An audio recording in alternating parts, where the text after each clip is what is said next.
The North Sea churned beneath a sky of iron, its waves clawing at the heavens as if to drag the stars themselves into the abyss. In the year 1678, the Eternal Dawn, a merchant vessel of weathered oak and tattered sails, carved its path through the tempest's heart. Its hull groaned under the weight of the storm, a mournful cry that echoed across the desolate waters. Captain David Varnholt stood at the helm, his eyes fixed on the horizon, where no land dared to break the endless grey. His hands, calloused and scarred, gripped the wheel as if it were the only tether to his fading humanity. The crew whispered of omens.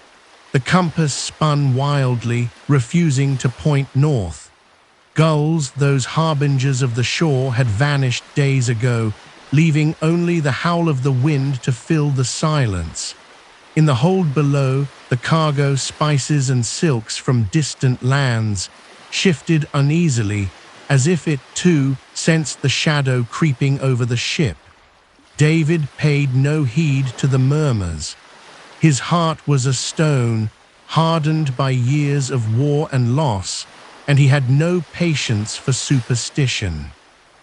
Yet even he could not ignore the chill that settled in his bones, a cold deeper than the sea itself. It began with a light, a faint, sickly glow on the horizon where the sea met the sky in a jagged seam. At first, the lookout thought it a star broken free from the firmament, but it grew brighter, pulsing like a heartbeat. The crew gathered on deck, their faces pale in the lantern's flicker, watching as the light drew closer. It was no star, no ship, no natural flame. It was a lantern swinging from the bow of a vessel that should not be. A ship of bone-white timbers, its sails ragged as funeral shrouds, gliding silently across the waves. The Eternal Dawn's crew froze, their breaths caught in their throats, for they knew the tales of the North Sea, tales of ships that sailed beyond death, bound by curses older than the tides. David alone stood unmoved, his jaw set, his eyes narrowing at the approaching spectre. "Steady, lads," he growled, his voice a low rumble against the storm. "'Tis but a trick of the light." But his words rang hollow, and the crew's eyes remained fixed on the phantom ship. Its hull was carved with symbols no man could read, glyphs that seemed to writhe in the dim glow. The air grew thick, heavy with the scent of salt and something fouler, decay perhaps, or the breath of forgotten grave. The lantern's light cast shadows that danced across the Eternal Dawn's deck, shadows that moved with no master. A voice came then, not from the wind or the waves, but from the very sea itself. It was a whisper, a hiss, a plea woven with menace. "David Varnholt," it called, and the captain's blood ran cold. No man aboard knew his full name, not even his first mate, yet the voice spoke it with a familiarity that cut deeper than any blade. "You sail on borrowed time," it continued, each word dripping like water from a drowned man's lips. The crew turned to their captain, their eyes wide with fear, but David only tightened his grip on the wheel, his knuckles white as bone. The phantom ship drew alongside, its timbers creaking in a rhythm that mocked the Eternal Dawn's own groans. Figures moved on its deck, shadows in the shape of men, yet not men at all. Their eyes glowed faintly, like embers in a dying fire, and their hands reached out, clawing at the air as if to pull the living into their embrace.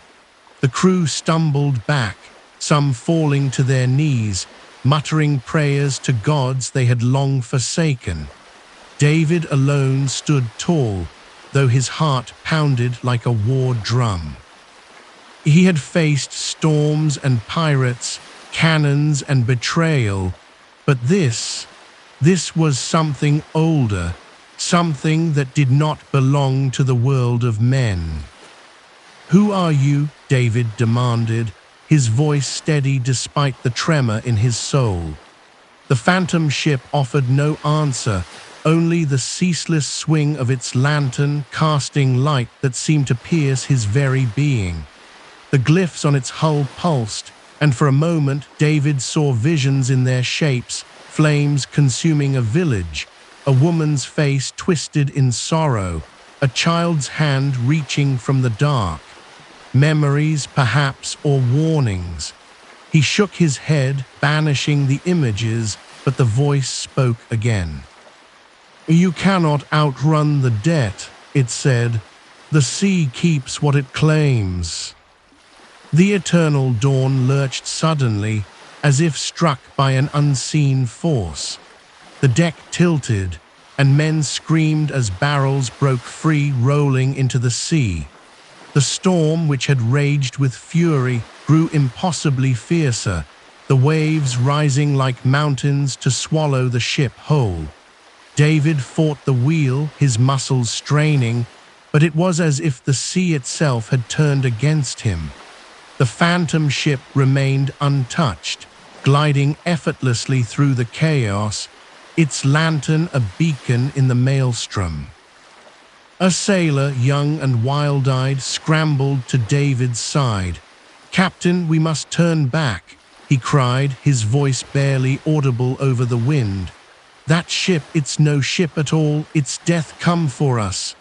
David struck the boy across the face, silencing him. "We sail on," he snarled. "No ghost will break me." But even as he spoke, doubt gnawed at him. The visions in the glyphs lingered in his mind, fragments of a past he had buried deep. A village burned, a promise broken, a debt unpaid. The phantom ship began to circle, its movements slow and deliberate, like a predator stalking wounded prey. Each pass brought it closer, and with it came a sound, a low, mournful dirge that seemed to rise from the depths. The crew wept openly now, some clutching rosaries, others clawing at the deck as if to dig their way to salvation. David felt the weight of their fear, but he could not yield. He was a man of the sea, and the sea would not claim him, not yet. As the night deepened, the phantom ship's lantern flared, bathing the eternal dawn in a sickly green light. The glyphs on its hull burned brighter, and the voice returned, louder now, a chorus of the damned. "David Varnholt," it intoned, "your sins are written in the tide. Pay the price or sail forever."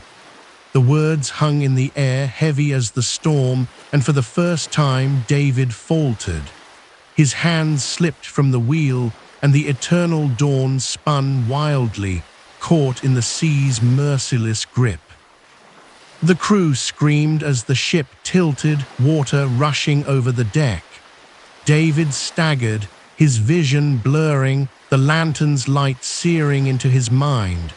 He saw her then, the woman from the glyphs, her face pale as moonlight, her eyes filled with accusation.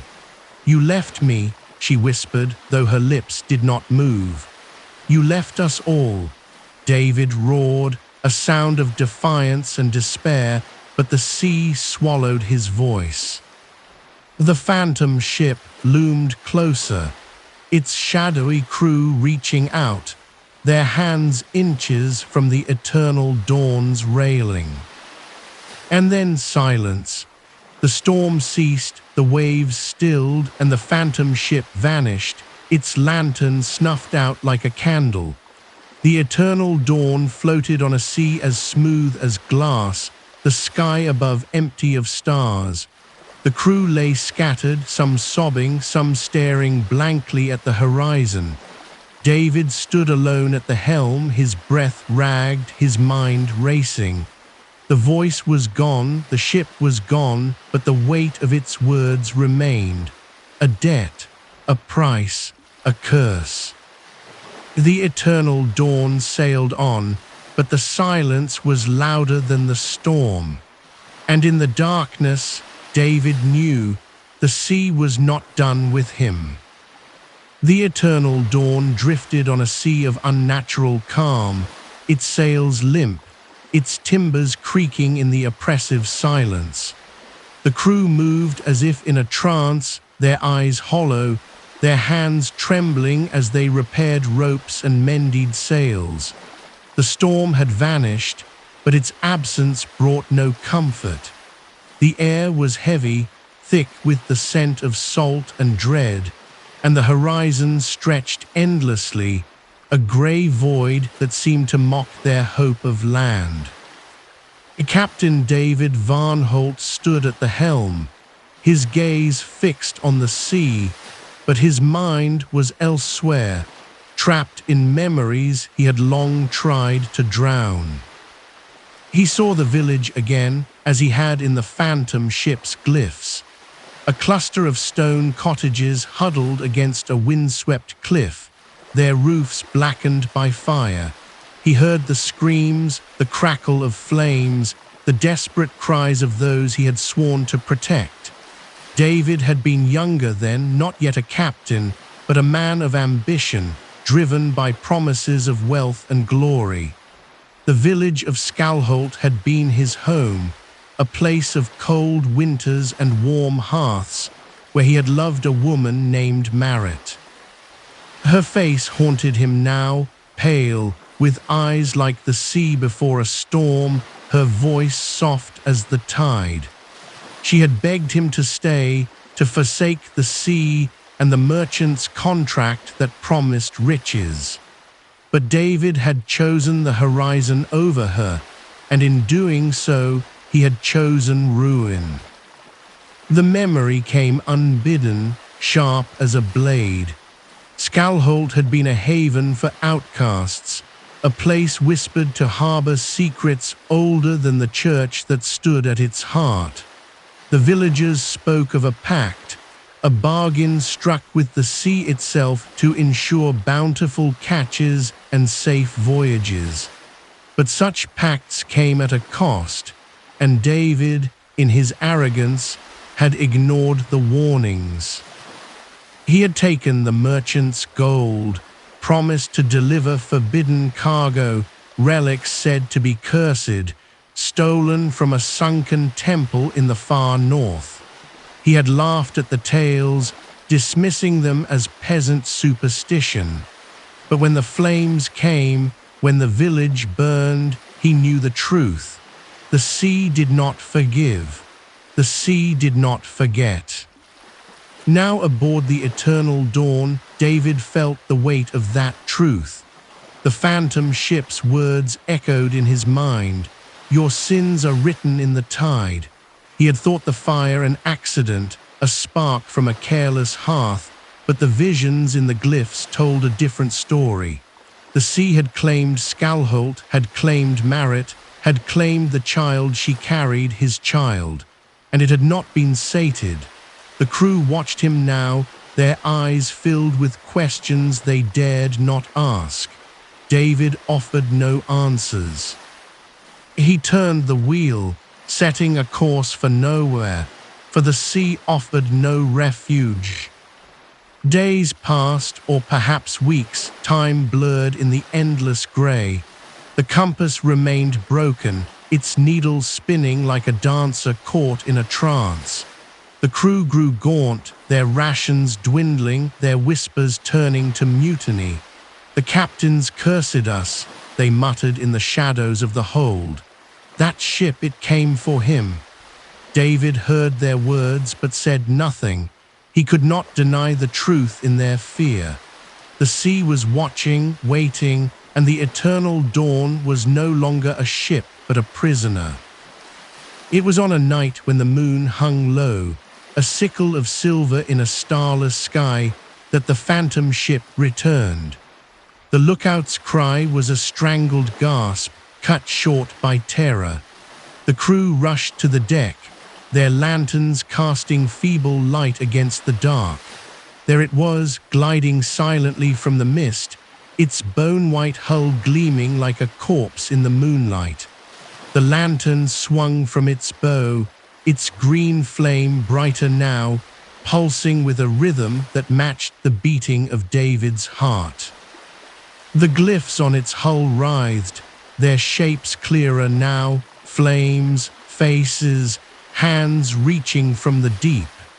The crew fell silent, their fear a living thing that coiled around them. David gripped the wheel, his breath shallow. "Hold fast," he commanded, but his voice lacked the fire of before. The phantom ship drew closer, its deck crowded with figures that were not men. Their forms flickered, as if woven from mist, their eyes burning with that same ember-like glow. The dirge began again, a low wail that rose from the sea, weaving through the eternal dawn's rigging like a serpent. The crew clutched at one another, some weeping, some praying, but David stood alone, his eyes locked on the spectral vessel. The voice returned, colder now, sharper. "David Varnholt," it hissed, "the debt remains unpaid." The words were a knife twisting in his chest. He saw Marit again, her face in the glyphs, her eyes accusing. "You left us," she whispered, and this time her voice was joined by others, a child's cry, a village's lament, a chorus of the lost. David staggered, his hands slipping from the wheel. The eternal dawn groaned as if sharing his pain, and the sea began to churn, waves rising without wind, foam white as bone. The phantom ship circled once more, its movements slow, deliberate. The figures on its deck reached out, their hands passing through the air, inches from the eternal dawn's railing. One sailor, a boy barely old enough to shave, screamed and leapt overboard, his body swallowed by the waves before a hand could reach him. The crew's panic swelled, their voices a cacophony of fear, but David could not tear his eyes from the phantom ship. Its lantern flared, and in its light he saw the truth, a vision of Skalholt's final moments. The flames had not been an accident. The sea had sent them, a punishment for the relics he had stolen, for the pact he had broken. "You took what was mine," the voice said, and now it was Marit's voice, twisted with rage. "You gave nothing in return." David fell to his knees, his hands clutching his head. The relics, those strange, carved stones etched with the same glyphs as the phantom ship, had been his undoing. He had sold them to the merchant, thinking them mere trinkets, but they were more. They were keys, bindings, fragments of a power older than the sea itself, and the sea wanted them back. The eternal dawn shuddered, its timbers splintering as if crushed by an unseen hand. The crew screamed, clinging to the deck as the ship tilted, water pouring over the sides. The phantom ship loomed closer, its hull now touching the eternal dawn, its glyphs burning so brightly they seared David's eyes.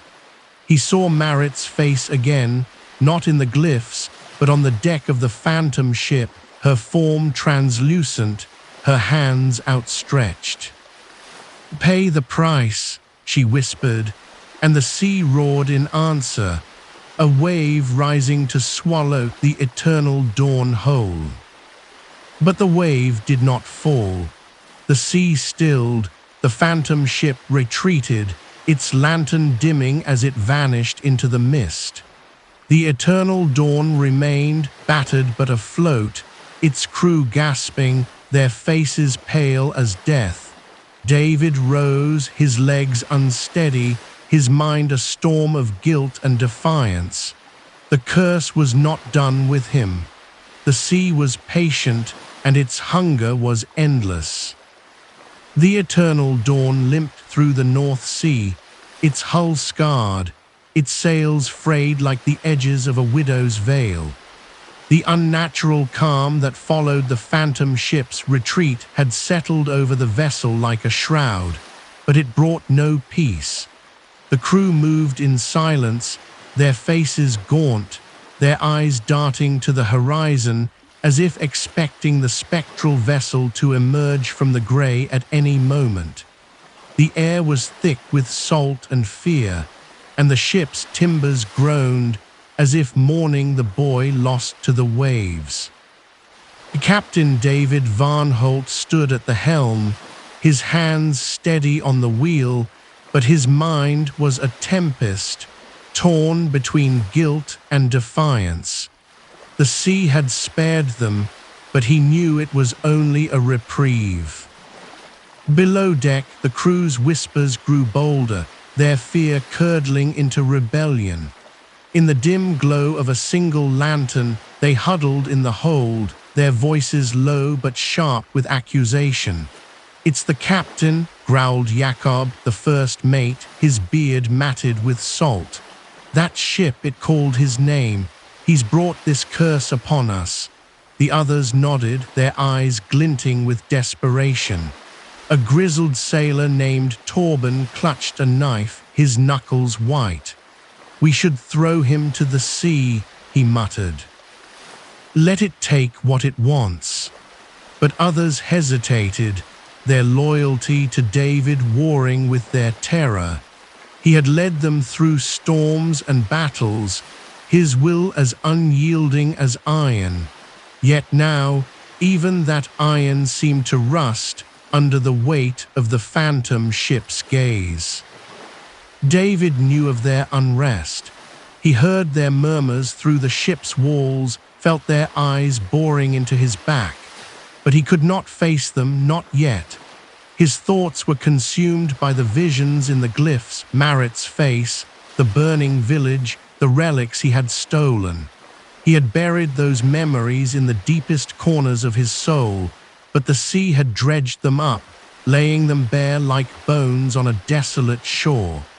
The relics, those strange stones etched with ancient symbols, were the key. He had sold them years ago, traded them for gold in a port far from Skalholt. But their power lingered, a thread tying him to the curse that now stalked the eternal dawn. If he could find them, perhaps he could break the sea's hold. Perhaps he could silence Marit's accusing voice. He descended to his cabin, a cramped space littered with charts and empty bottles. The air was stale, heavy with the scent of wax and despair. On a small table lay his logbook, its pages yellowed, its entries sparse since the phantom ship's first appearance. David opened it, his fingers tracing the words he had written years ago when Skalholt still stood. A single line stood out, scrawled in haste. The stones must not be touched. He had ignored his own warning, and now the sea demanded its due. He slammed the book shut, his breath ragged, and turned to a locked chest in the corner. Inside were the remnants of his past, a locket with Marit's braid, a map of Skalholt's coast, a single glyph-etched shard he had kept, too small to sell but too heavy to discard. As he held the shard, its surface cold as the deep, the ship shuddered. A cry from above snapped him from his thoughts. "It's back," the lookout screamed, his voice breaking. David bolted to the deck, the shard clutched in his hand. The crew was already there, their faces pale as moonlight, their lanterns trembling in the windless air. The sea was no longer calm, it churned, black and restless, as if stirred by an unseen hand. And there, emerging from a veil of mist, was the phantom ship. Its bone-white hull gleamed with an unnatural sheen. its tattered sails billowing despite the still air. The lantern at its bow burned brighter than ever, its green flame casting shadows that writhed like serpents across the eternal dawn's deck. The crew recoiled, some falling to their knees, others gripping weapons they knew were useless. The phantom ship was closer now, its glyphs pulsing with a malevolent light. The figures on its deck were clearer, their forms less mist and more flesh, though no less monstrous. Their faces were hollow, their mouths open in silent screams, their hands reaching with a hunger that chilled the soul. The dirge rose again, louder, more insistent, a chorus of sorrow and rage that seemed to shake the very sea. David felt it in his bones, a vibration that threatened to unravel him. David Varnholt, the voice called, no longer a whisper but a roar echoing from the depths. The deck grows heavier. The words were a blade cutting through his resolve. He saw Marit again, standing at the helm of the phantom ship, her form translucent but her eyes burning with accusation. Beside her were others, villagers, their faces charred by fire, their hands outstretched as if to drag him into the abyss. The child was there too, a shadow no taller than his knee, its cry piercing his heart. David clutched the shard tighter, its edges biting into his palm, drawing blood that dripped onto the deck. The eternal dawn groaned, its timbers splintering as the sea surged, waves crashing over the bow. The crew screamed, clinging to ropes and masts, but David stood firm, his eyes locked on Marit. "What do you want?" he shouted, his voice raw. "Take me, not them." The phantom ship offered no answer, only the relentless swing of its lantern, its light searing into his mind. The glyphs flared, and visions flooded him, Skalholt's cliffs crumbling into the sea, the relics glowing in a sunken temple, Marit's hand slipping from his as flames consumed her. He staggered, the shard falling from his hand, its glyph pulsing in time with the phantom ship's. Jakob, the first mate, seized the moment. "He's doomed us," he roared, rallying the crew. "Take him." They surged forward, their fear outweighing their loyalty. David turned, his hand on his cutlass, but he could not strike them. They were his men, his burden. Torben lunged, his knife gleaming, but before it could find its mark, the sea roared. A wave, towering and black, rose between the eternal dawn and the phantom ship, its crest crowned with foam like the teeth of a beast. It crashed down, not on David, but on the crew, sweeping men into the depths. Jakob vanished, his screams swallowed by the water. Torben clung to a mast, his eyes wide with terror, but the sea was merciless. The phantom ship circled closer, its hull now brushing the eternal dawn's side, its glyphs burning into the wood. Marit's form stepped forward, her feet not touching the deck, her voice a whisper in the chaos. "Return what was taken," she said, her words both plea and command. David fell to his knees, his hands scrabbling for the shard. He held it aloft, blood dripping from his palm, and shouted into the night. "I'll find them, I'll bring them back." The sea stilled, the wave receding, but the phantom ship did not retreat. Its lantern flared, and Marit's eyes softened, not with forgiveness but with sorrow.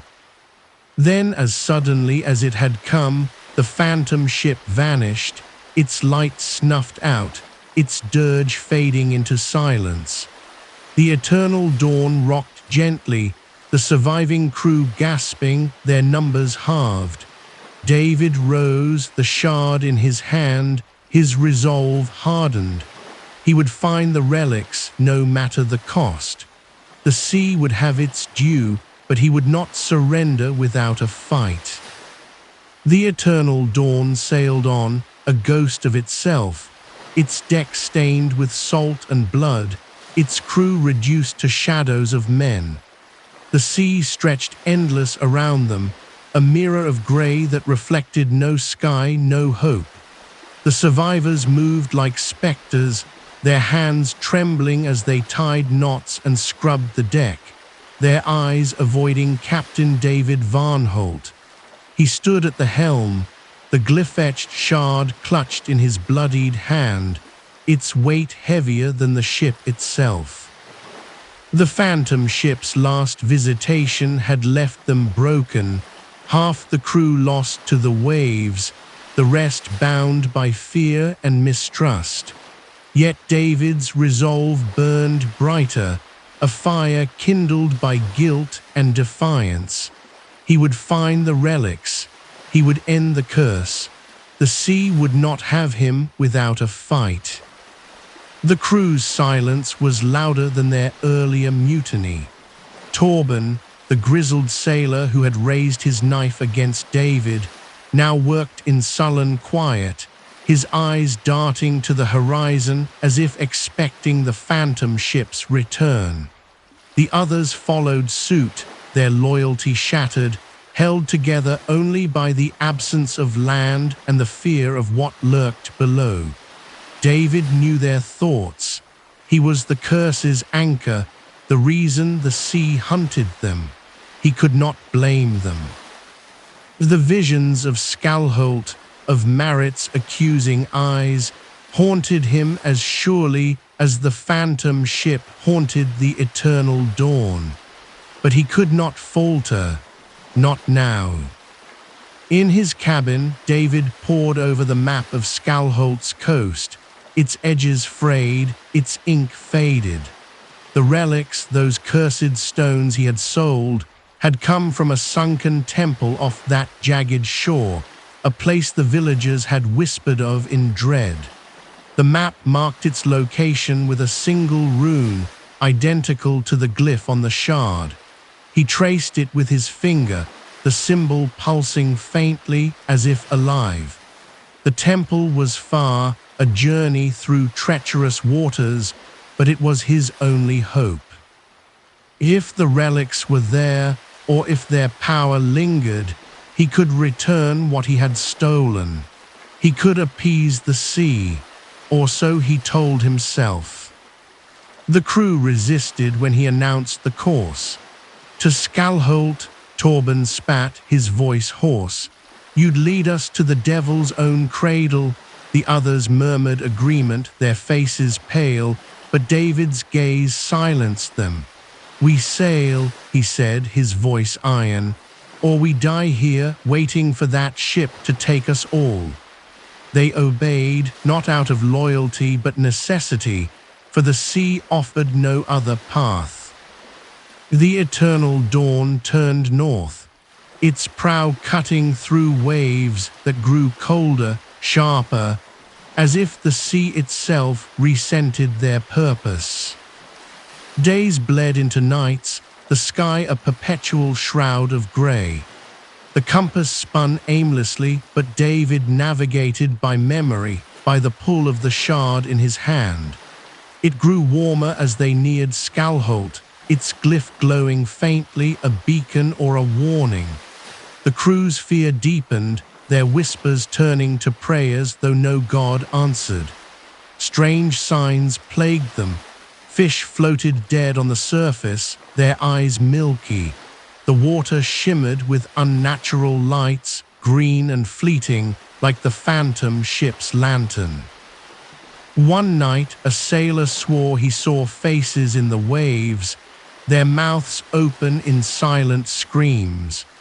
David dismissed it, but his own dreams were filled with Marit's voice, her words a relentless tide. Return what was taken. The phantom ship returned on a night when the sea was black as ink, the air so still it seemed the world held its breath. The lookout's cry was a whimper barely audible, but the crew knew before they saw it. The bone-white hull emerged from the dark, its tattered sails catching a wind that did not exist. The lantern's green flame blazed, casting shadows that danced across the eternal dawn's deck, twisting into shapes of men and beasts. The glyphs on the phantom ship's hull pulsed, their light searing, and the dirge rose, a wail that seemed to tear at the soul. The crew froze, their hands clutching ropes, their faces drained of blood. David stood at the helm, the shard burning in his grip. The phantom ship was closer than ever, its hull nearly kissing the eternal dawn's side. Its figures were no longer shadows, but forms of flesh and bone, their faces twisted, their eyes glowing like embers. Marit stood among them, her form clearer, her hair streaming as if caught in an underwater current. Beside her was the child, its small hand reaching out, its cry a blade in David's heart. The voice came, not from Marit but from the sea itself, a chorus of 1,000 drowned souls. David Varnholt, it thundered, the tide will not wait. The eternal dawn shuddered, its timbers cracking as if squeezed by a giant's hand. The sea surged, waves rising in jagged peaks, foam hissing like a serpent. The crew screamed, clinging to the deck, but David did not move. He held the shard aloft, its glyph blazing, and shouted into the night. "I will return them," he roared. "I will find the temple." The phantom ship paused, its lantern dimming, its figures still.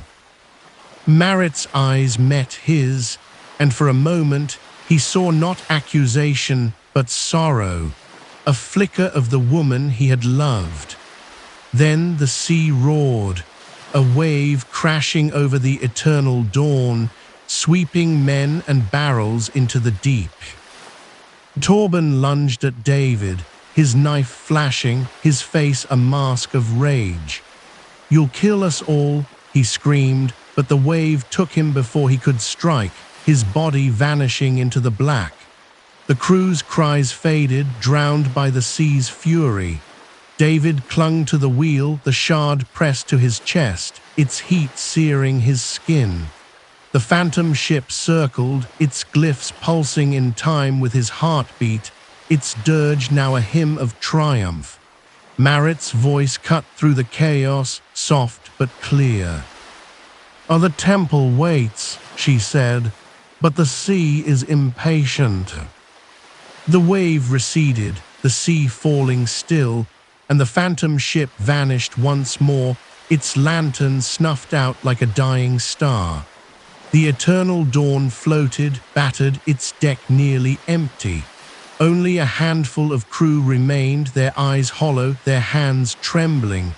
David stood alone, the shard in his hand, its glyph now dark. The map lay at his feet, soaked but intact, the rune of the temple glowing faintly in the lantern's light. Skalholt was near. The temple was near. But the sea was watching, and its hunger was endless. He set the course, his voice steady despite the weight of loss. The crew obeyed, too broken to resist, their fear now a dull ache. The eternal dawn sailed toward Skalholt, toward the temple, toward a reckoning David could no longer avoid. The shard pulsed in his hand, a heartbeat of its own, and in its warmth he felt Marit's presence, her sorrow, her rage. The sea would have its due, but David would face it on his terms. The eternal dawn cut through the North Sea's icy grip, its prow aimed at the jagged cliffs of Skalholt. where the world seemed to end in a snarl of rock and foam. The air grew colder, sharp with the scent of frost and decay, and the sea churned restlessly, as if sensing the ship's approach. Captain David Varnholt stood at the helm, the glyph-etched shard clutched in his hand, its faint pulse a tether to his purpose. The map, now brittle and salt-stained, lay pinned to the helm, its rune marking the sunken temple glowing faintly in the dim light. The crew, reduced to a handful of hollow-eyed men, worked in silence, their fear a heavy fog that clung to the deck. They no longer spoke of mutiny, for the sea had claimed too many, and Skalholt loomed like a judgment none could escape. The cliffs emerged from the mist, black and sheer, their faces scarred by centuries of wind and wave. The village was gone, its ashes long scattered, but the shore bore the memory of its ruin, charred timbers half buried in the sand, a broken cross leaning toward the sea. David's heart tightened as he scanned the horizon, the weight of Marit's face in his mind. The temple lay beneath the waves, a place of ancient power the villagers had feared to name. He had stolen its relics, those cursed stones, and now the sea demanded their return.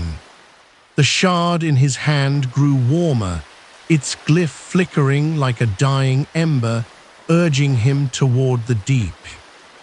The crew anchored the eternal dawn in a cove where the cliffs parted, the water dark and unnaturally still.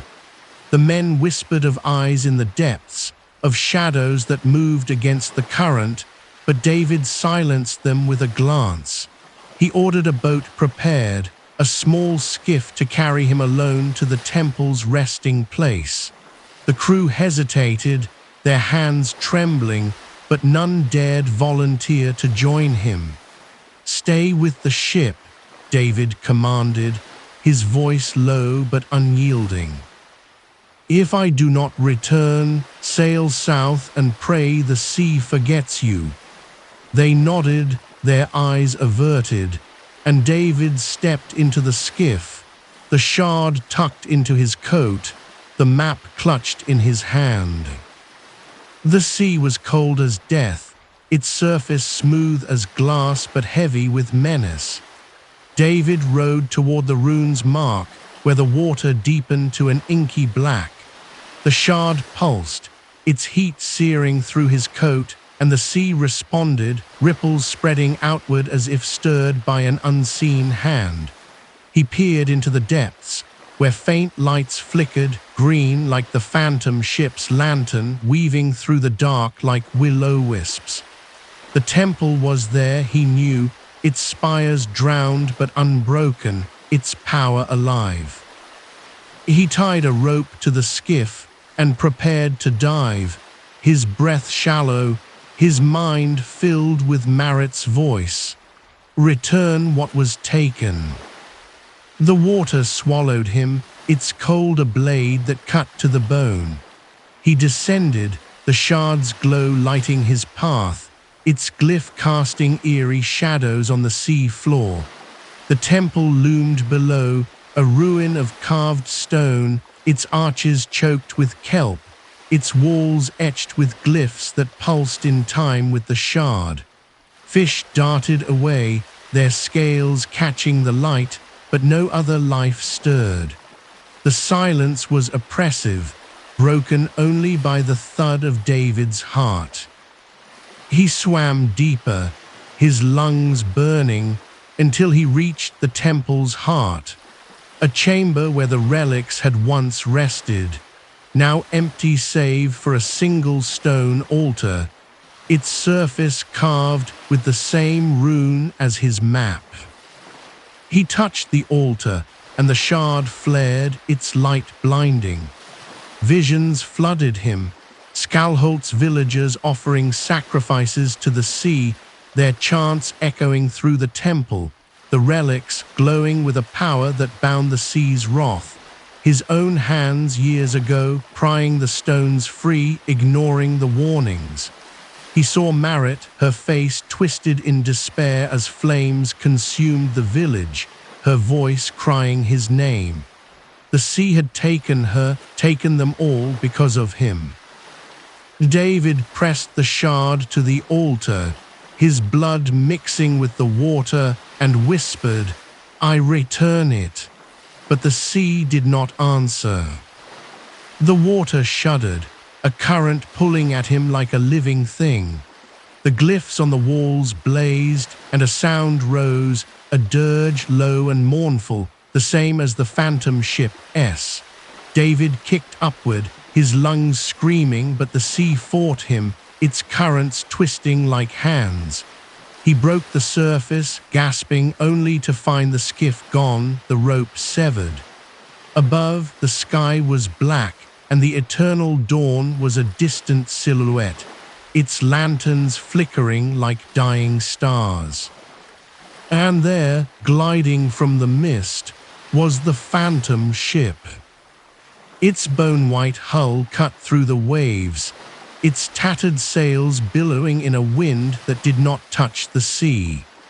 The lantern's green flame roared, casting light that burned through the mist, revealing figures on the deck, Marit, the villagers, the child, their forms solid now, their eyes blazing with accusation. The dirge was deafening, a chorus of the damned that shook the cliffs. David swam toward the eternal dawn, his strength fading, but the phantom ship was faster, its hull looming over him, its glyphs pulsing like a heartbeat. The voice came, not from Marit, but from the sea itself, a roar that split the sky. "David Varnholt," it thundered, "the debt is not paid." The sea erupted, waves rising like mountains, foam white as bone. The eternal dawn tilted, its crew screaming as the deck buckled. David clung to a piece of driftwood, his eyes locked on the phantom ship.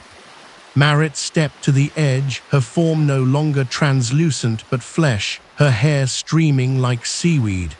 "You cannot return what is broken," she said, her voice both sorrow and rage. The child stood beside her, its small hand pointing, its cry a dagger in David's soul. The villagers joined them, their faces charred, their hands clawing at the air. The phantom ship surged forward, its hull crashing into the eternal dawn. Timbers splintered, sails tore, and the crew's cries were swallowed by the sea. David shouted, his voice lost in the chaos, the shard still clutched in his hand. He raised it, its glyph blazing, and hurled it toward the phantom ship. It struck the deck, and for a moment the dirge faltered, the lantern dimmed. Marit's eyes softened, her hand reaching out, but the sea roared again, a wave crashing over David, pulling him under. He fought, his limbs heavy, his vision darkening. The temple's glow flickered below, the glyphs pulsing one final time. Marit's face appeared in the water, not accusing but pleading. "The sea keeps what it claims," she whispered, and the current tightened, dragging him toward the temple. The eternal dawn vanished above, its lanterns snuffed out, its crew lost. David's hand reached for the surface, but the shard's light faded, and the sea closed over him. Yet the phantom ship did not vanish. It sailed on, its lantern burning, its glyphs alive. And in the depths, David felt the curse's final embrace, a debt unpaid, a soul claimed. The sea closed over David Varnholt like a tomb, its cold embrace snuffing out the last flicker of the eternal dawn's lanterns. The world above vanished, swallowed by the black depths where no light dared linger.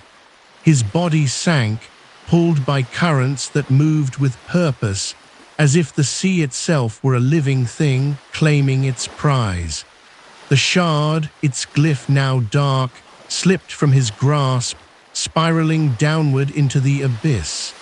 Yet David did not drown. His lungs burned, his heart pounded, but consciousness clung to him, a cruel gift from the sea that would not let him rest. The temple loomed below, its spires jagged against the faint green glow of the deep, its glyphs pulsing like a heartbeat, calling him home.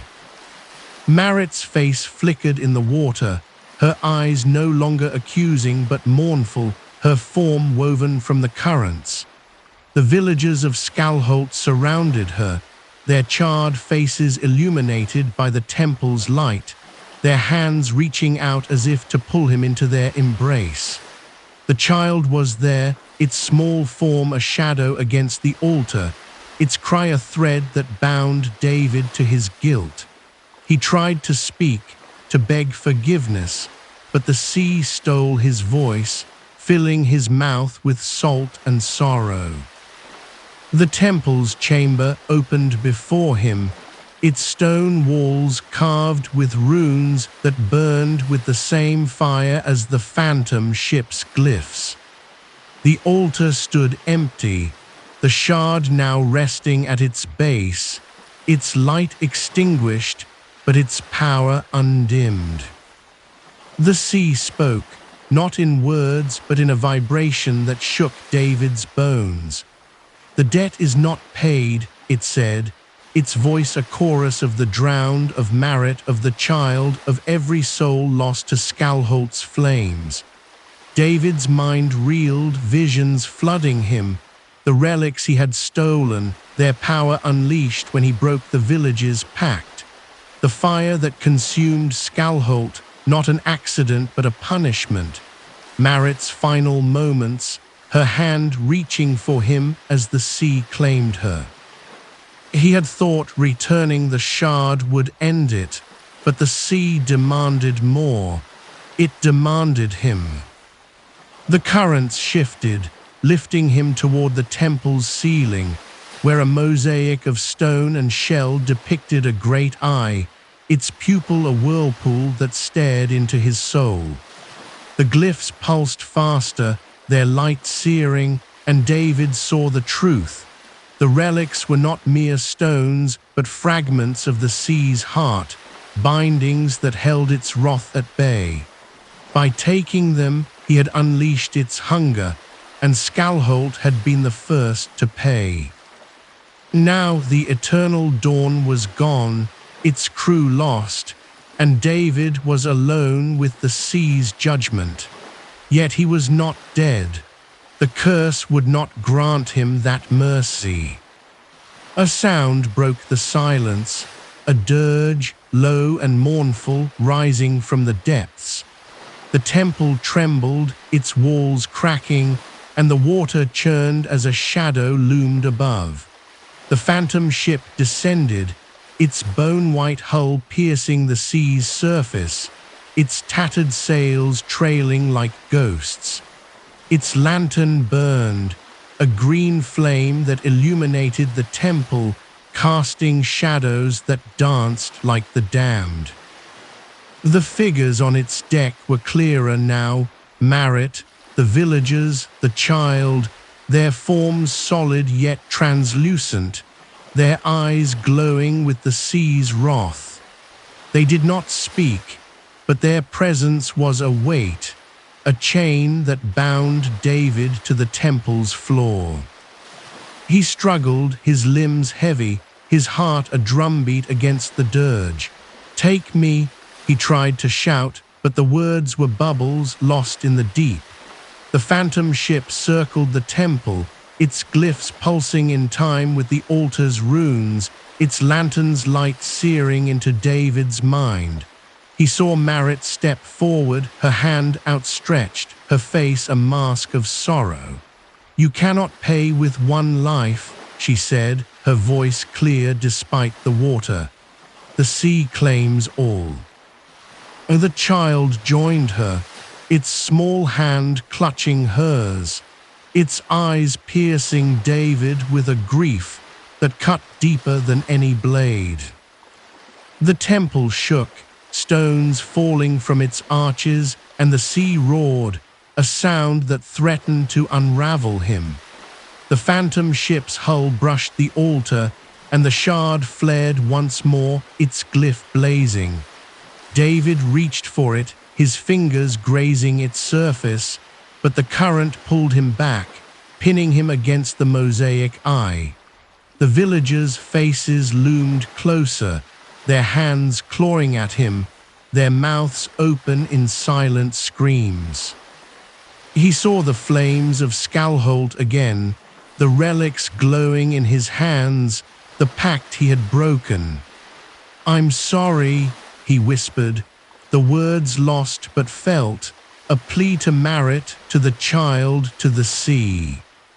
The phantom ship stopped, its lantern dimming, its dirge softening to a whisper. Marit's form wavered, her eyes softening for a moment, as if she saw the man she had loved beneath the curse's weight. But the sea was not swayed.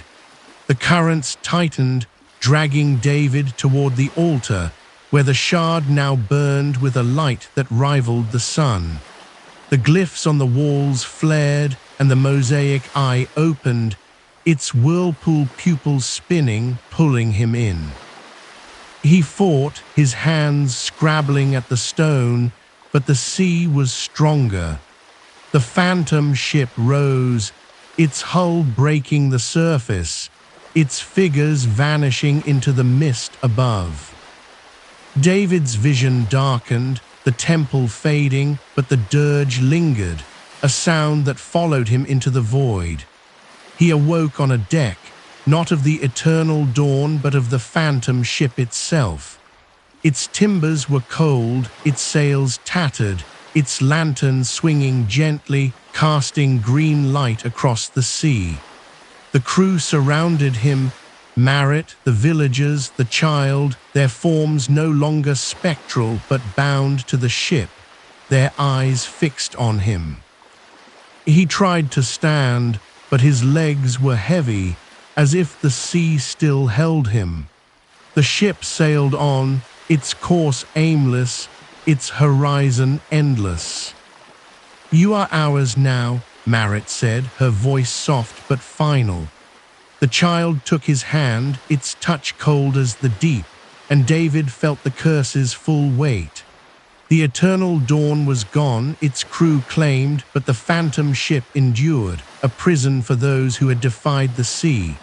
The glyphs on its hull pulsed, telling stories of other debts, other souls, other ships that had sailed too far. David looked to the horizon, where no land waited, no stars shone.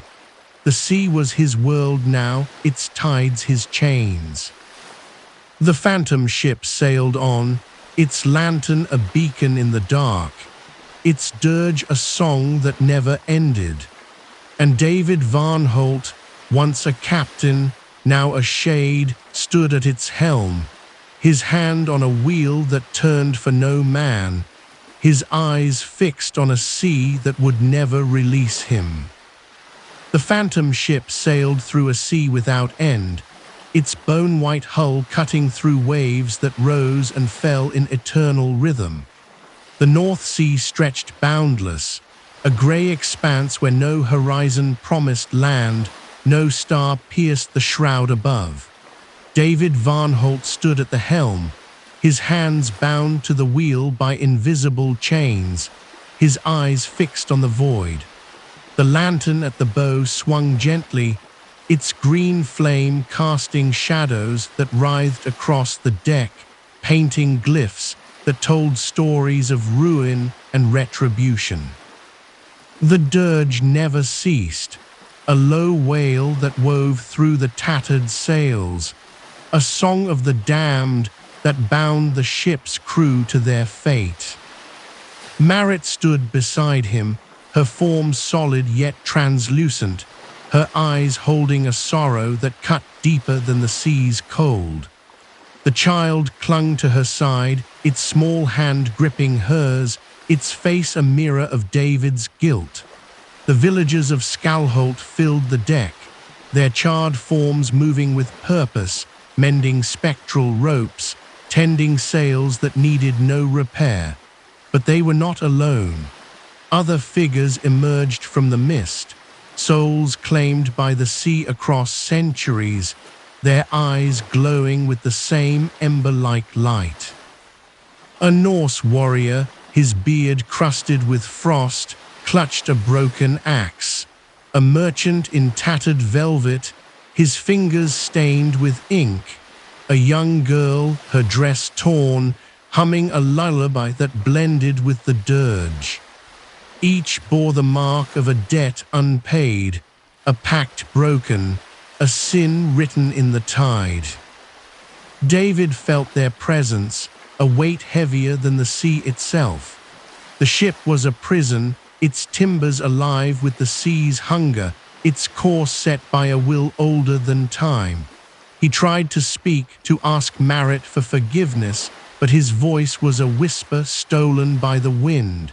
She turned to him, her face softening for a moment, and placed a hand on his arm. Her touch was cold, yet it burned, a reminder of the life he had left behind. "You are not alone," she said, her voice a thread in the dirge. "The sea claims many, but it binds us all." The child looked up, its eyes piercing, and David felt the curse's truth. His debt was but one of countless, a single note in the sea's endless song. The phantom ship sailed on, its lantern a beacon that drew other lost souls. David saw them in the waves, faces of sailors, fishermen, captains who had defied the sea's laws. Some reached out, their hands breaking the surface, only to be pulled back into the deep. Others joined the ship, their forms coalescing on the deck, their stories etched in the glyphs. One, a grizzled man with a harpoon scar, spoke of a whaling ship sunk by a beast of the deep, its crew bound for betraying sacred waters. Another, a woman with sea-bleached hair, whispered of a smuggling vessel that carried forbidden relics, much like David's own. Each tale was a mirror, reflecting his sin, his failure. The ship's course shifted, guided not by David but by the sea's will. It passed through fogs that reeked of decay, over waves that sang of forgotten grave. At times, the sea parted to reveal glimpses of the world above, ports bustling with life, ships cutting through the tide, unaware of the shadow below. David watched, his heart aching for the life he had lost, but the sea would not release him. The glyphs pulsed, showing visions of Skalholt's flames, of the relics he had stolen, of the temple's altar where his shard had failed to appease the sea's wrath. Marit's voice haunted him, her words a refrain, "You cannot return what is broken." One night, if night could be named in a world without sun, the phantom ship slowed, its lantern flaring brighter. The sea churned, and a new vision appeared in the glyphs, a ship not unlike the eternal dawn, its sails full, its crew unaware of the fate that awaited. David watched, his hands tightening on the wheel as the phantom ship drew closer to the living vessel. The dirge grew louder, the figures on the deck stirring, their eyes hungry. Marit stood beside him, her hand on the child's shoulder, her gaze fixed on the approaching ship. "Another debt," she said, her voice heavy with sorrow. "Another soul." The phantom ship surged forward, its hull brushing the living vessel's side. The glyphs blazed, and the lantern's light bathed the other ship in green fire. Screams echoed across the water, the living crew's faces pale with terror as the sea rose, waves clawing at their deck. David wanted to shout, to warn them, but his voice was bound, his will no longer his own. The phantom ship's figures moved, their hands reaching, pulling souls from the living vessel. Our captain, his coat torn, fell to his knees, his eyes meeting David's in a moment of shared despair. Then the sea swallowed the ship, its timbers cracking, its crew claimed. The new souls joined the phantom ship, their forms flickering as they took their place among the damned. The captain stood beside David, his eyes hollow, his hands trembling. "What did I do?" he whispered, but the sea offered no answer. The glyphs pulsed, telling his story, a bribe taken, a sacred reef plundered, a debt written in the tide. David felt the man's pain, a mirror of his own, and turned away, unable to bear the weight of another's guilt. The phantom ship sailed on, its crew growing, its lantern burning brighter. David began to understand its purpose, not merely to punish, but to collect, to bind every soul that defied the sea. The North Sea was a graveyard, its depths littered with wrecks, its surface haunted by the phantom ship's light. Tales of it whispered in ports, in taverns, in the prayers of sailors who feared the green flame on the horizon. David was no longer a man but a legend, his name a warning, his ship a shadow that haunted the tides. Yet Marit remained, her presence a constant reminder of his sin. She stood at the bow, her eyes on the sea, the child at her side. Sometimes she sang a lullaby from Skalholt, its notes weaving through the dirge, softening its edge. David listened, his heart breaking, knowing he could never reach her. The child watched him, its eyes no longer accusing but curious, as if waiting for him to act, to fight. But the sea was eternal, its curse unbreakable, and David was its servant. The phantom ship passed through storms that tore at its sails, through calms that mirrored death. Its glyphs told new stories of other seas, other debts, other souls bound to its timbers. David saw himself in them, a man who had chosen ambition over love, wealth over honor, and paid the price. The sea was patient, its memory long, and its hunger endless. The phantom ship would sail forever, its lantern a beacon for the damned, its dirge a song that never faded. The phantom ship carved its path through the North Sea's endless grey, a spectre bound to neither time nor tide. Its bone-white hull gleamed with an unnatural sheen, its tattered sails catching winds that blew from nowhere. The lantern at its bow burned ceaselessly, its green flame a beacon that pierced the fog, drawing the lost and the damned. David Varnholt stood at the helm, his hands fused to the wheel by the sea's will, his eyes fixed on a horizon that offered no salvation. The dirge wove through the air, a mournful hymn that bound the ship's crew, Marit, the child, the villagers of Skalholt, and the countless souls claimed across centuries. Each was a prisoner, their debts etched in the glyphs that pulsed along the ship's timbers, their stories a chorus of sorrow and sin. David was no longer merely a man, but the phantom ship's eternal captain, its course his burden. The sea had claimed him not to kill but to bind, to make him its instrument. He felt the weight of every soul aboard, their eyes upon him, Marit's sorrowful gaze, the child's silent plea, the Norse warriors' grim resolve, the merchants' trembling hands.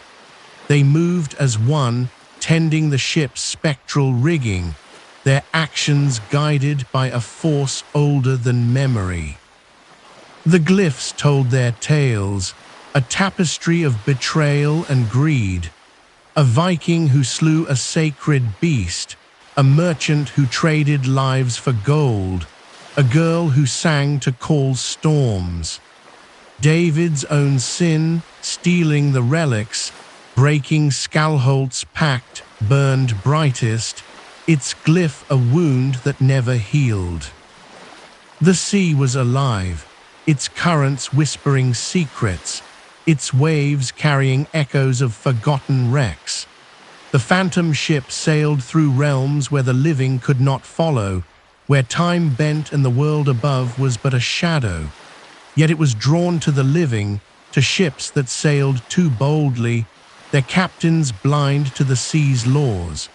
One such vessel appeared through the mist, a sturdy brigantine with sails full and lanterns bright, its crew singing shanties to defy the North Sea's chill. David watched, his heart a stone, knowing their fate before they did. The phantom ship turned, its lantern flaring, its dirge rising like a tide. The brigantine's crew faltered as the green light bathed their deck, their songs dying in their throats. The phantom ship drew alongside, its hull brushing theirs, its glyphs pulsing with hunger. The figures aboard Marit, the child, the others, stepped forward, their hands outstretched, their eyes glowing like embers. The brigantine's captain, a young man with fire in his gaze, shouted orders, his crew scrambling for weapons. But steel was useless against the sea's wrath. The glyphs flared, and visions filled the air, a coral reef torn apart, its sacred stones plundered for trade. The captain's sin, like David's, was greed, a debt written in the tide. The sea roared, waves rising to claw at the brigantine's deck. Men screamed, clinging to masts, but the phantom ship's crew was relentless. The Norse warrior's axe gleamed, not to strike but to beckon, pulling souls from their bodies. The merchant's hands wove through the air, binding the living to the ship. The girl's lullaby joined the dirge, luring men to the edge. David tried to turn away, to close his eyes, but the sea forced him to watch, its will a chain around his soul. The brigantine cracked, its timbers splintering, its crew vanishing into the waves. A few souls rose, their forms flickering as they joined the phantom ship, their eyes hollow with the shock of their fate. The new captain stood beside David, his face pale, his hands still clutching a chart that would never guide him. "Why?" he whispered, but David had no answer. The glyphs told the man's story, another verse in the sea's endless song. The phantom ship sailed on, its deck heavier with souls, its lantern brighter with their pain. David felt Marit's presence, her hand brushing his, her voice soft. "They are ours now," she said, her words both sorrow and truth. The child looked up, its eyes searching, as if asking David to end the cycle. But the sea was eternal, its curse a tide that never ebbed. The North Sea's legend grew, whispered in ports from Bergen to Amsterdam. Sailors spoke of a ship with no name, its green lantern a harbinger of doom. They called it the Wraith of the North, a tale to frighten children and warn captains to honor the sea's laws. Some claim to have seen it, gliding through fog, its dirge heard over the wind. Others spoke of wrecks found empty, their crews gone, their timbers etched with strange glyphs. David's name was forgotten, but his story lived in the fear that gripped sailors' hearts, in the prayers they muttered before setting sail. The phantom ship was no mere tale, but a truth, a shadow that haunted the tides. Yet the ship was not alone. Other specters roamed the sea, their lanterns flickering in distant waters, their dirges weaving through the deep.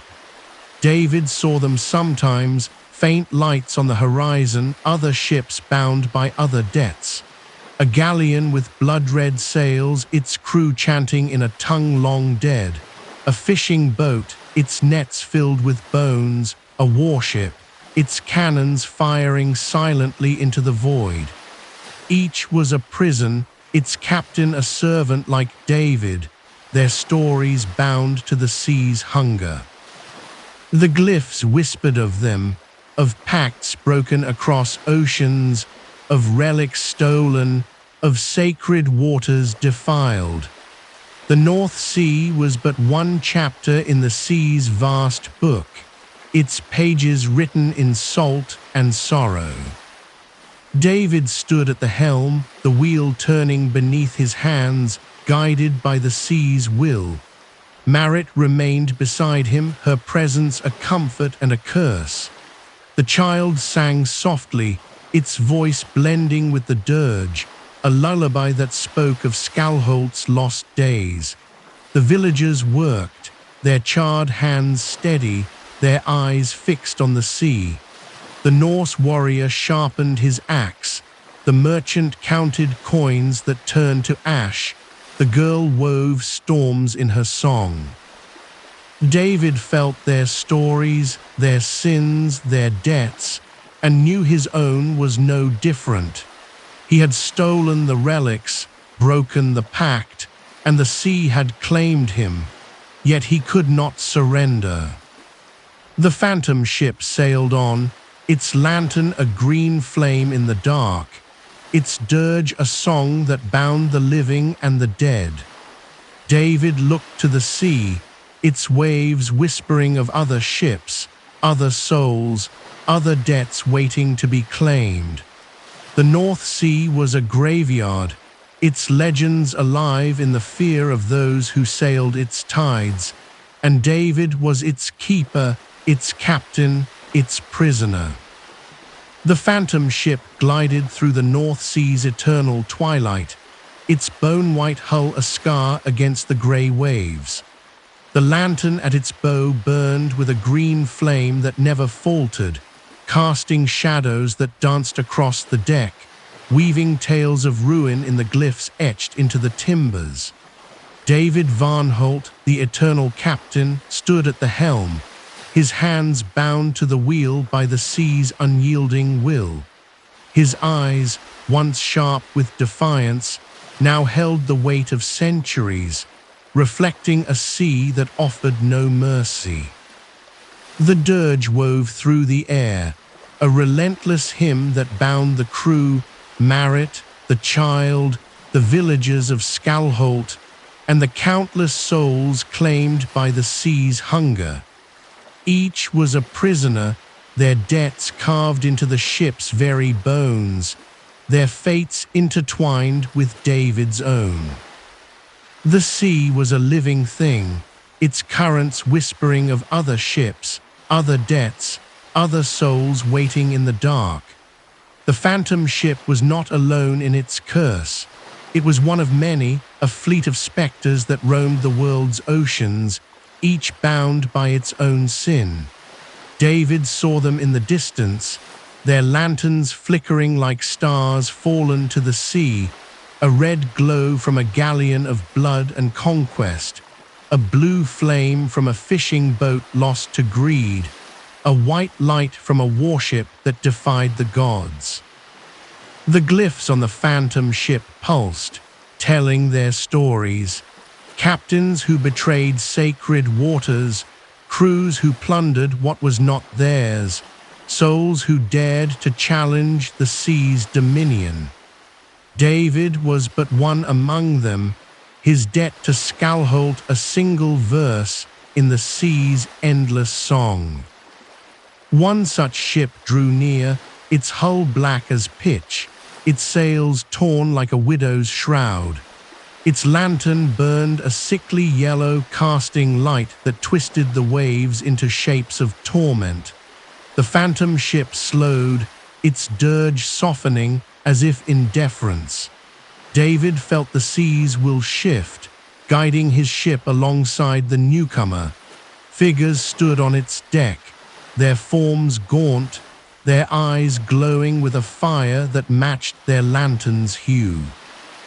At their helm was a woman, her hair a tangle of seaweed, her hands gripping a wheel encrusted with barnacles. She was a captain like David, her gaze heavy with the weight of her own curse. The glyphs on her ship told her story, a smuggler who had stolen relics from a southern sea, her crew damned for their greed, her ship bound to wander. "David Varnholt," she said, her voice a rasp that carried over the waves. "The sea speaks of you." David met her gaze, his heart a stone. "And of you," he replied, the words heavy on his tongue. The woman's eyes narrowed, her lips curling into a smile that held no warmth. "We are kin, you and I," she said, "bound by debts we cannot pay." The sea stirred, waves rising between the ships, and the glyphs on both hulls flared, their stories intertwining. David saw her sin, relics like his own, taken from a coral temple, their power unleashed in a storm that drowned her home. Her crew, like his, was a chorus of the damned, their hands reaching out as if to share their pain. The ships circled, their lanterns casting light that merged into a sickly glow. Marit stood beside David, her hand on his arm, her eyes fixed on the other captain. The child watched, its small form a shadow at her side, its gaze shifting between the two. The villagers of Skalholt and the other ship's crew moved as one, their actions mirroring each other, tying ropes that frayed, mending sails that tore anew. The dirge of the phantom ship blended with the others, a discordant hymn that shook the sea. David felt the connection, a thread of shared fate, and for a moment he wondered if he could break the curse by joining with another. But the sea was jealous, its hunger fierce, and it would not share its prizes. The black ship's captain raised a hand, and her crew stepped forward, their forms flickering. "We sail for the same master," she said, her voice a blade. "But only one may claim the next debt." David's eyes widened as the sea churned, a new vessel appearing through the fog, a merchant ship, its sails bright, its crew unaware of the shadows closing in. The glyphs on both phantom ships pulsed, their lanterns flaring, and the dirge grew louder, a call to hunt. David tried to turn the wheel to steer his ship away, but the sea held him fast, its will a chain he could not break. The merchant ship's crew screamed as the twin lanterns bathed their deck in green and yellow light. The black ship moved first, its hull cutting through the waves, its crew reaching for the living. David watched, his heart pounding as the other captains' figures pulled souls from the merchant ship, their hands passing through flesh to claim spirits. The phantom ship followed, its own crew, Marit, the child, the villagers, joining the hunt. David shouted, his voice lost in the dirge, but the sea cared not for his pleas. The merchant ship cracked, its timbers splintering, its crew vanishing into the waves. Souls rose, their forms flickering as they split between the two phantom ships, their eyes hollow with despair. The black ship's captain laughed, a sound like breaking glass. "The sea is generous," she said, her crew swelling with new souls. David felt his own ship grow heavier, new figures appearing on the deck, a sailor clutching a rosary, a boy no older than the child at Marit's side. The glyphs pulsed, telling their stories, a captain who ignored warnings, a crew who plundered sacred waters. David turned to Marit, his voice a whisper. "How many more?" he asked, but her eyes held only sorrow. "As many as the sea demands," she said, the child clinging to her, its gaze piercing David's soul. The black ship retreated, its yellow lantern dimming, its dirge fading into the fog. The phantom ship sailed on, its green flame burning brighter, its crew heavier with new debts. David stood at the helm, the sea's will guiding his hands, his heart a storm of guilt and defiance. The North Sea's legend grew, its tales spreading to distant shores, ports where sailors whispered of the wraith of the North and its kin, of lanterns that burned in the fog, of ships that vanished without trace. David was no longer a man but a myth, his name lost but his curse eternal, a warning carved in the tides. The sea whispered of other encounters, of other captains who sailed the cursed fleet. David saw them in the glyphs, a warrior bound to a red-sailed galleon, a priest whose ship burned with white light, each a servant of the sea's wrath. The phantom ship would meet them again, their lanterns clashing, their crews vying for the next debt. But David knew the truth. There was no end, no redemption, only the sea's hunger and the dirge that bound them all. The phantom ship sailed through the North Sea's eternal gloom, its bone-white hull a spectre against the churning waves. The lantern at its bow cast a green flame that cut through the fog, its light a lure for the damned, its shadows weaving tales of betrayal in the glyphs that pulsed along the timbers. David Varnholt, bound as the ship's eternal captain, gripped the wheel, his hands no longer his own, guided by the sea's relentless will. His eyes, heavy with centuries of guilt, scanned the horizon, where no land offered refuge, only the promise of more debts to claim. The dirge wove through the air, a mournful song that bound the crew, Marit, the child, the villagers of Skalholt, and the growing legion of souls stolen from the sea's wrath. Each was a prisoner, their sins carved into the ship's very bones, their fates a mirror of David's own.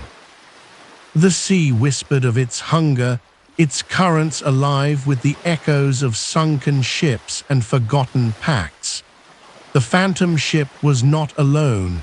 It was one of a cursed fleet, each vessel a prison, each captain a servant of the sea's vengeance. David had seen them, the black ship with its yellow lantern, the red-sailed galleon, the warship with its white flame, and he knew they would meet again. The glyphs on the phantom ship pulsed, their stories intertwining. A Viking who slew a sacred beast, a priest who defied the gods, a smuggler who stole relics like David. His own sin, taking the stones from Skalholt's temple, burned brightest, its glyph a wound that bled light into the dark. A new light appeared through the mist, a red glow that stained the waves like blood. The phantom ship slowed, its dirge softening as a galleon emerged, its sails crimson and tattered, its hull carved with runes of war.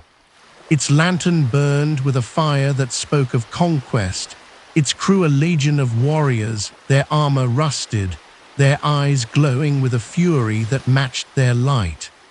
At the helm stood a captain, his beard braided with bones, his hands gripping a sword as if it could still draw blood. David felt the seas will tighten, urging his ship closer, the glyphs flaring with anticipation.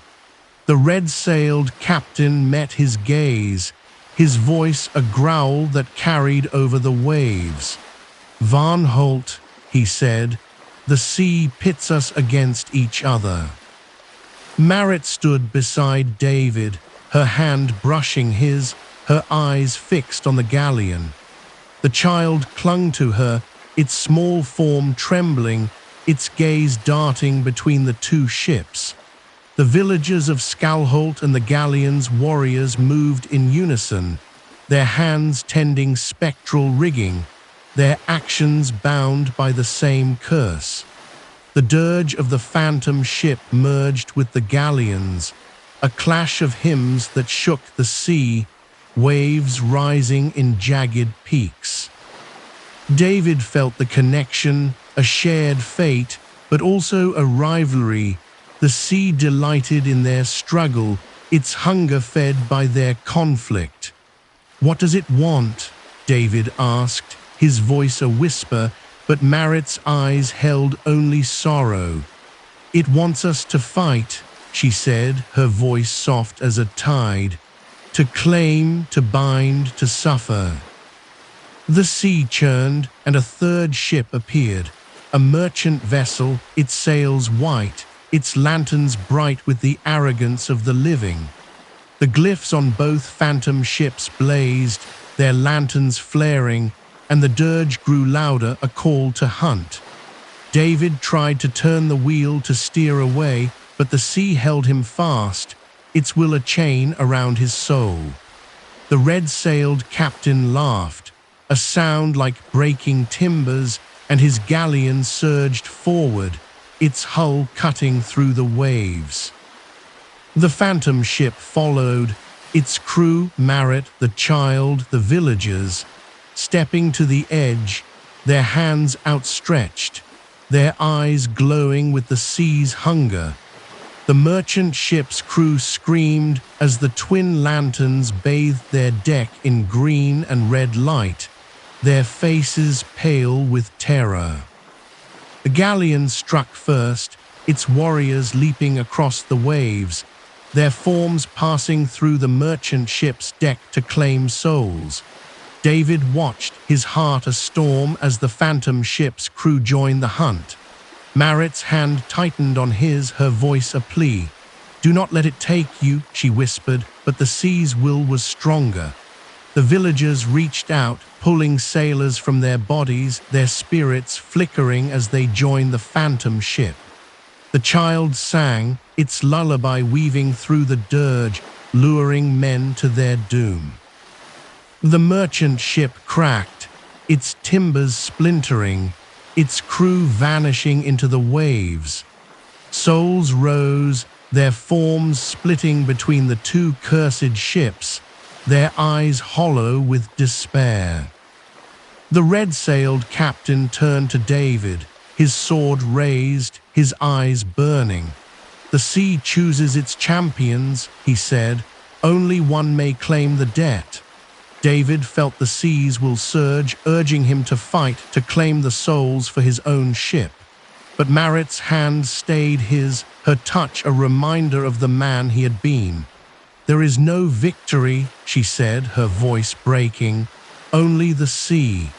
The child looked up, its eyes searching, as if begging David to break the cycle.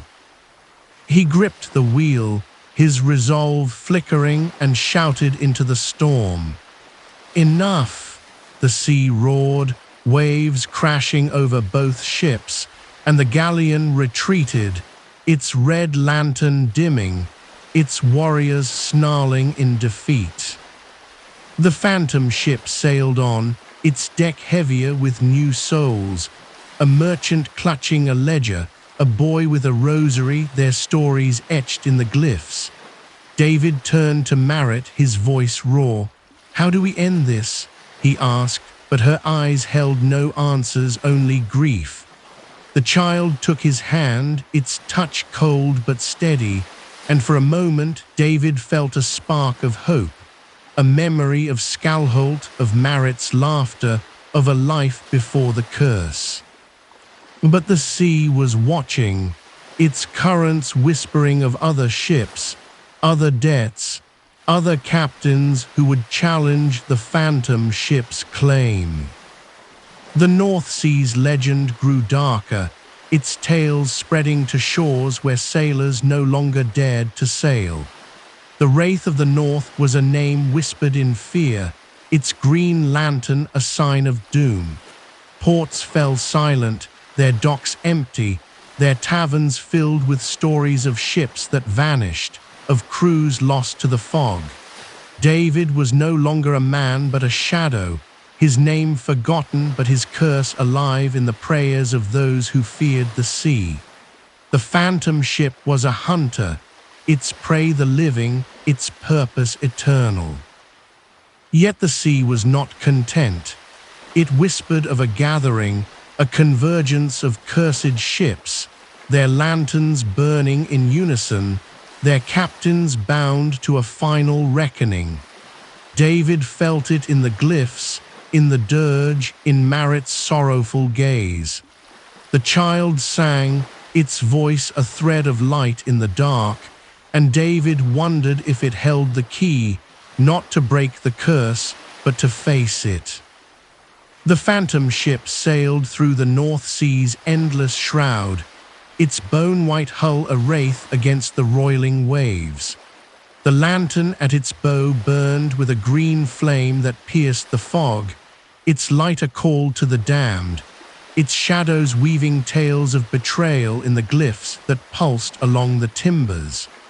David Varnholt, the eternal captain, stood at the helm, his hands bound to the wheel by the sea's unyielding will, his eyes heavy with the weight of countless debts.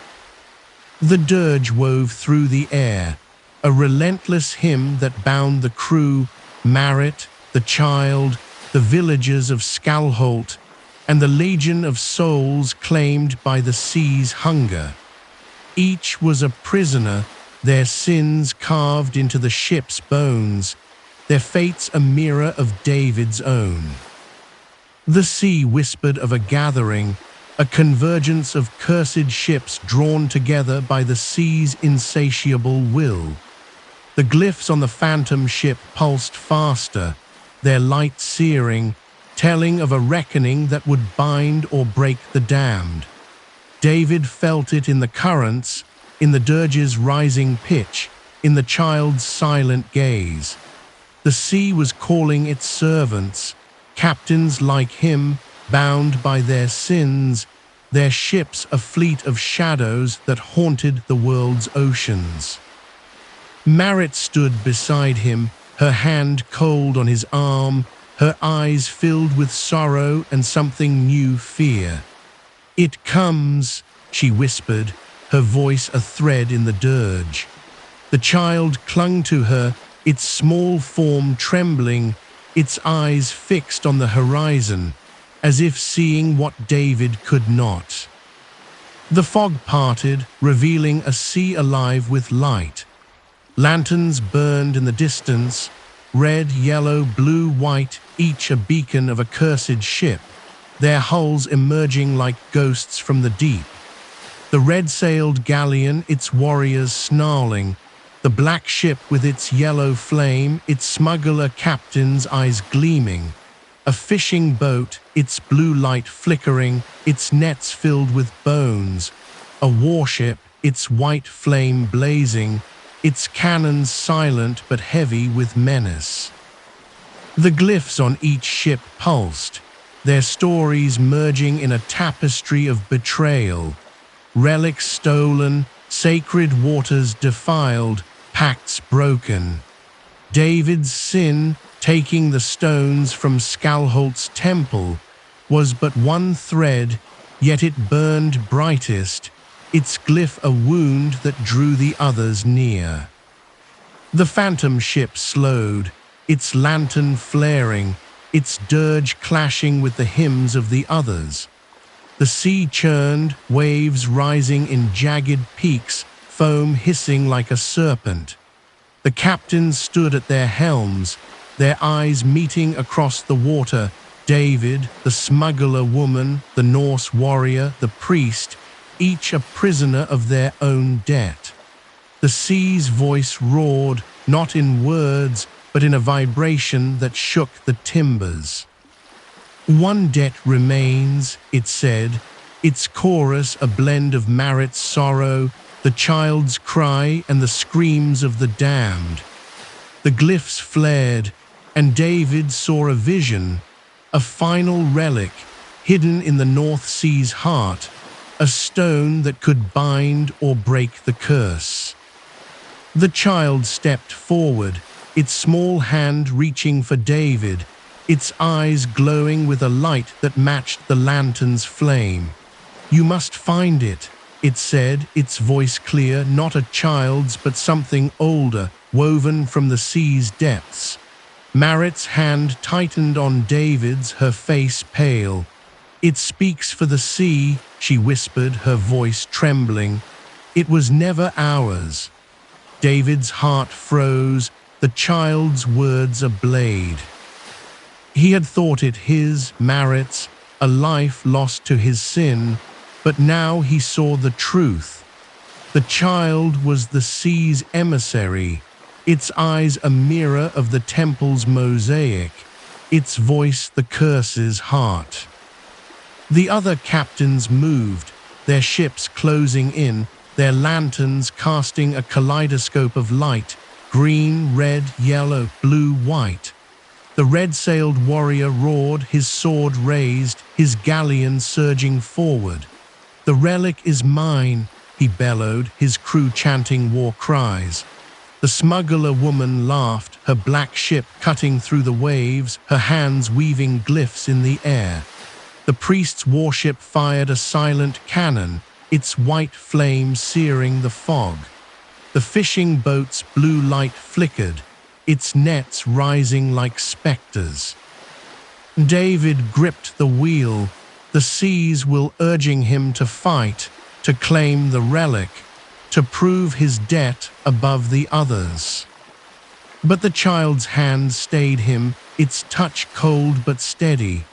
"Not with blood," it said, its voice a tide that drowned the dirge. Marit's eyes met David's, her sorrow softening to hope. "You can end it," she said, her voice a plea. "Return what was taken." The glyphs on the phantom ship pulsed, showing the relic, a stone larger than the others, its glyph a whirlpool hidden in a chasm where the sea's heart beat. David felt its call, a pull stronger than the curse, a chance to break the cycle.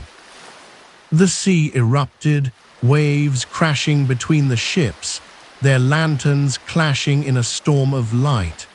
The red-sailed galleon struck first, its warriors leaping onto the black ship, their axes meeting spectral hands.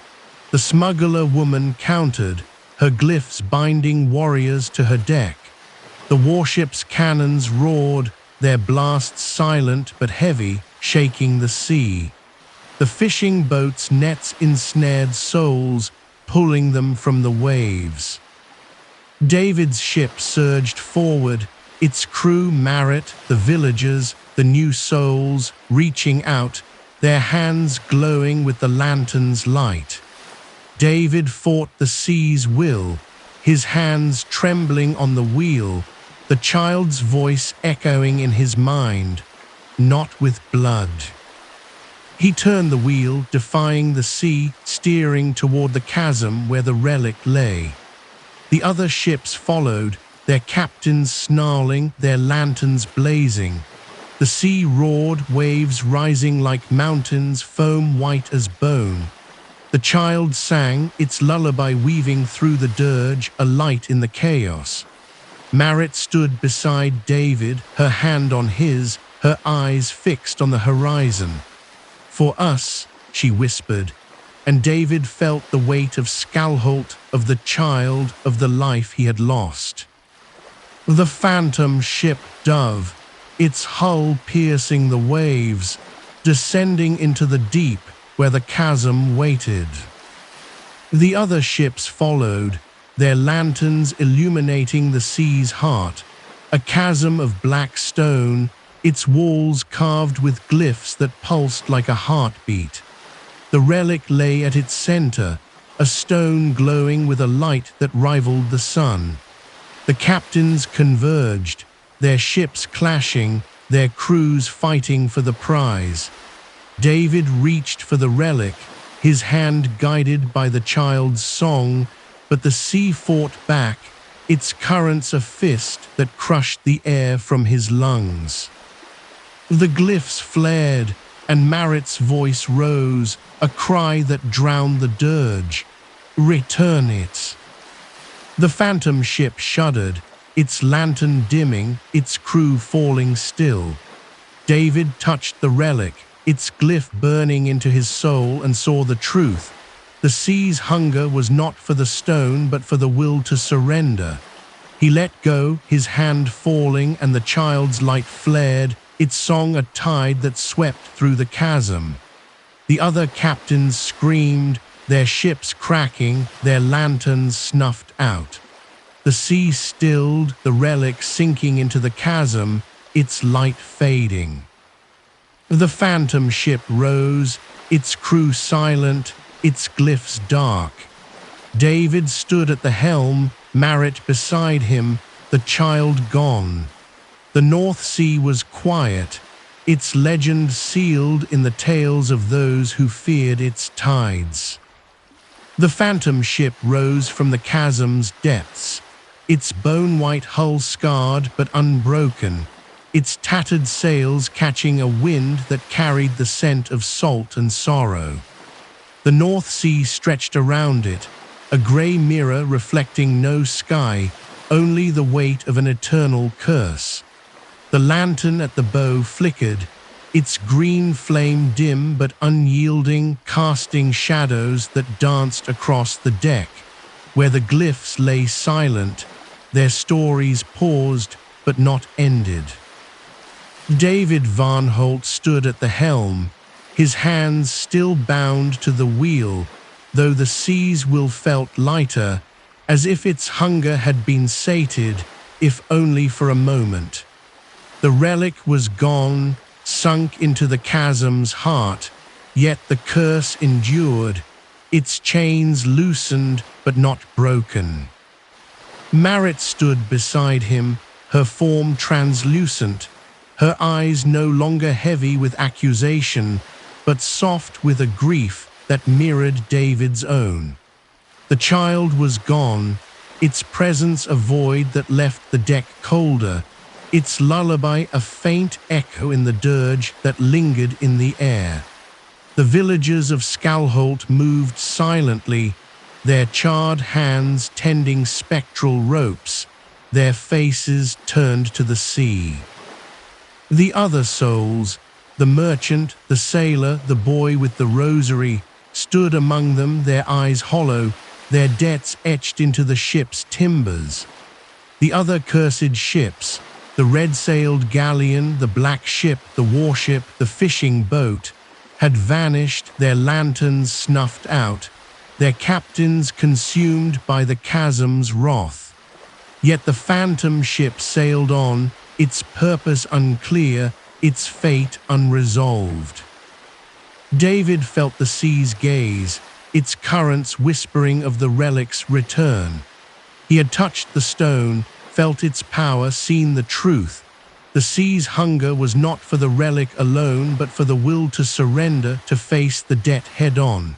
He had let go, defying the other captains, and the child's song had carried the relic into the deep. But the sea was not done with him. The glyphs, though dim, still pulsed, telling fragments of his sin, Skalholt's flames, Marit's cry, the child's loss. He turned to Marit, his voice raw. "Is it enough?" he asked, but her eyes held no answers, only a sorrow that cut deeper than the sea's cold. The ship sailed through a sea that shimmered with unnatural light, faint green flickers that danced beneath the waves. The dirge was softer now, a lament rather than a command, weaving through the sails like a mourner's sigh. David felt Marit's hand on his, her touch cold but steady, a reminder of the life they had lost. "You returned what you could," she said, her voice a tide that carried both forgiveness and pain. "But the sea keeps what it claims." David's heart tightened, the memory of Skalholt burning in his mind, the flames he had unleashed by stealing the relics, the pact he had broken, the lives he had doomed. The child's absence was a wound, its role as the sea's emissary a truth he could not unsee. The sea stirred, waves rising gently, and a vision appeared in the water, a port, its docks bustling with life, its lanterns warm against the night. David watched, his soul aching for the world he had left behind.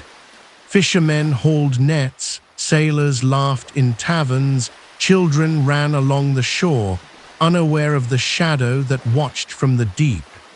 The phantom ship lingered, its lantern dim, its presence unseen by the living. But the glyphs pulsed, telling new stories of sailors who whispered of the wraith of the north, of captains who offered prayers to ward off its green flame, of ports that fell silent when the fog rolled in. David was no longer a man but a legend, his name lost, but his curse alive in the fear that gripped the North Sea's shores. Yet the ship was not alone. Faint lights flickered on the horizon, other lanterns, other ships, their curses reborn in the sea's endless cycle. David saw them in the glyphs, a new galleon with sails of ash, a schooner with a violet flame, each bound by a new debt, each captain a mirror of his own fate. The sea was patient, its memory long, and its hunger eternal. David felt the weight of his role, not just as captain, but as a warning, a beacon for those who dared to defy the sea's laws. He turned to Marit, her face pale in the lantern's light, and saw a flicker of the woman he had loved. A smile, faint but real, a spark of hope in the dark. The phantom ship sailed on, its course aimless, its deck heavy with souls. David felt the sea's will shift, no longer a chain but a guide, urging him toward a new purpose. The glyphs whispered of other relics, other temples, other pacts waiting to be honored or broken. He looked to Marit, her hand still on his, and felt a resolve he had not known since Skalholt's fall. "We will sail," he said, his voice steady. "We will face it." Marit's eyes softened, and for the first time she nodded, a silent promise to stand with him, not as a prisoner, but as a partner. The sea responded, its waves rising, its current singing a new song, not a dirge but a call, a challenge to the damned. The phantom ship's lantern flared, its green flame brighter, casting light across the sea. The souls aboard stirred, their hands steady, their eyes no longer hollow but burning with purpose. The villagers of Skalholt stood tall, their charred forms unbowed. The merchant clutched his ledger, the sailor his rosary, the boy his courage. David felt their strength, a chorus of wills bound by the sea, but no longer broken by it. The North Sea's legend grew, its tales spreading to distant shores, ports where sailors carved runes to ward off the wraith of the north, taverns where old men spoke of a ship that sailed forever, its captain seeking redemption. David was that captain, his debt a story that would never fade, his ship a shadow that haunted the tides. The sea was his judge, his jailer, his guide, and he would sail its waves until the final debt was paid.